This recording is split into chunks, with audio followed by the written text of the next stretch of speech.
बोलणार आहे। आपल्या देशाला स्वतंत्र मिळवून देण्यासाठी अनेक जवानांनी आपल्या प्राणाचे बलिदान दिले, आपल्या प्राणाची आहुती दिली। त्यातीलच एका जवानाची एक कहाणी मी तुम्हाला सांगते। पारनेर येथे 1976 साली एक जवान जन्माला आला। 30 ऑक्टोबर 1996 रोजी तो मिलिटरीत भरती झाला। अत्यंत खडतर अशा प्रशिक्षणानंतर त्याची बदली हैदराबाद येथे झाली। हैदराबाद नंतर त्याची बदली आसाम राज्यातील गुवाहाटी या प्रदेशामध्ये झाली। तेथे तो कार्य बजावत असताना तेथे आतंकवाद्यांची घुसखोरी वाढली होती। तो जवान बाजीप्रभू देशपांडे यांचा वारसदार होता। होय, हेच बाजीप्रभू ज्यांनी 600 मावळ्यांसह 3000 शत्रूंविरुद्ध खिंड लढवली, त्याच बाजीप्रभूंचा हा मावळा होता।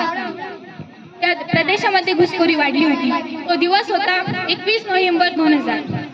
10 ते 12 वाहनांचं नेतृत्वासह तो जवान निघाला होता आतंकवादींचा खात्मा करायसाठी। पहिलं वाहन तो जवान चालवत होता आणि तेही अशा रस्त्यावरून चालवत होता की तेथे एकदा गाडी रिवर्स गेली की ती वळतही नाही आणि मागेही येत नाही, अशा रस्त्यावरून तो जवान चालला होता। ते रस्ते आपले 4-6 पदरी हायवे सारखे नव्हते।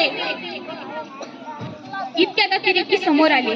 अतिरेकीने त्या जवानावर गोळीबार सुरू केला। धाड असा गोळीबार सुरू केला। अहो, आपल्याला साधा काटा टोचला तरी आपण आई गं असं म्हणतो आणि रडायला लागतो। त्या जवानावर गोळीबार होत होता। गोळीबार काय वाटत असेल त्या जीवाला, तरी आपल्याला त्याचं गांभीर्य नाही। तरीही तो जवान थांबला नाही। तो वाहनाचा वेग वाढवत राहिला आणि त्याने वाहनाचा वेग असा वाढवला की अतिरेकींना गोळीबारच करता आला।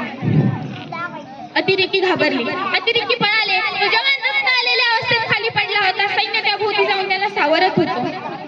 तो जवान म्हणाला, अरे हट, मरेंगे फिर भी पीछे नहीं हटेंगे, मरेंगे फिर भी पीछे नहीं हटेंगे, बचेंगे तो और भी लड़ेंगे, बचेंगे तो और भी लड़ेंगे, असं तो जवान म्हणत होता। रक्त आलेल्या अवस्थेत त्यांनी घरच्यांना पत्र लिहायला सुरुवात केली। आई बघ ना ग आई, आज वेळ कशी वैरीण झाली आहे। आई बघ ना ग आई, आज वेळ कशी वैरीण झाली आहे। तुझी भेट न घेता तुझा निरोप घेण्याची वेळ आली आहे। तुझी भेट न घेता तुझा निरोप घेण्याची वेळ आली आहे। बघ ना ग आई, आज वेळ कशी वैरीण झाली आहे। घायल जरी झालं असलं तरी अजूनही लढतोय। घायल जरी झालं असलं तरी अजूनही लढतो आहे। इंच जखमा छातीवर घेऊन पत्र शेवटचे लिहितो आहे। इंच जखमा छातीवर घेऊन पत्र शेवटचे लिहितो आहे।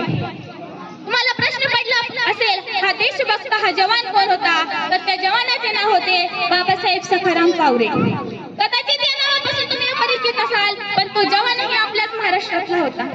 त्यांच्याप्रमाणेच अनेक शूरवीरांनी आपल्या प्राणाची आहुती दिली, आपल्या प्राणाचे बलिदान दिले, आपले प्राण त्यागले।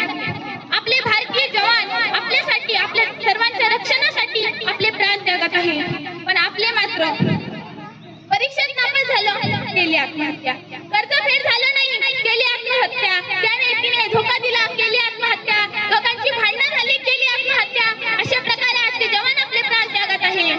माझ्या मते या गोष्टीला कारण ही सोशल मीडिया असेल। मी सोशल मीडियाच्या विरोधात नाही का? नाही बरं का, पण सोशल मीडियावर पसरणारे अफवांच्या मात्र मी विरोधात आहे। या सोशल मीडियामुळे आजच्या तरुणांचे विचार बदलले। आजचा तरुण म्हणतो, आहे तरुण घे मजा करून, आहे तरुण घे मजा करून, जाशील मरून तर टाकतील पुरून, असे आजच्या तरुणाईचे विचार झाले आहे। आजचे तरुण हे उद्याच्या भारताचे भविष्य असणार आहे। आजचे तरुण म्हणतात, माझ्या मते आजच्या तरुणांचे विचार असे असायला हवे, आम्ही आजचे तरुण समाजसेवा करू मन भरून, भ्रष्टाचारास टाकू पुरून, बेरोजगारीस टाकू मारून, गोरगरिबांना सोबत धरून, अन्यायाचा पराभव करू दारून आणि स्वतःला तेव्हाच म्हणू या देशाचे तरुण जेव्हा सोशल मीडियाचा योग्य वापर करून भारताला महासत्ता टाकू करून। तर आजच्या प्रत्येक तरुणाईचे विचार असे झाले ना, तर नक्की भारतासाठी प्राण देणारे स्वतंत्र सेनानींचे व सीमेवर लढणारे जवानांचे प्रत्येकाच्या बलिदानाचे सार्थक झाल्याशिवाय राहणार नाही। शेवटी जाता एवढे म्हणते, गौरवशाली था इस भारत का भूत, गौरवशाली था इस भारत का भूत, और महान होगा भविष्य, और महान होगा भविष्य। संभाले हम उसे जो वर्तमान है, अगर संभाले हम उसे जो वर्तमान है, हमारा इसीलिए हमारा भारत देश महान है, इसीलिए भारत देश महान है।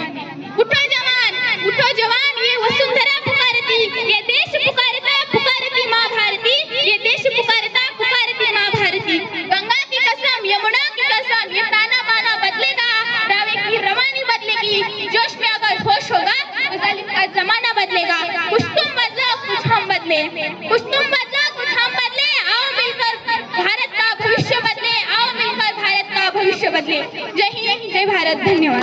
धन्यवाद या सुरू असलेल्या भाषणासाठी आदर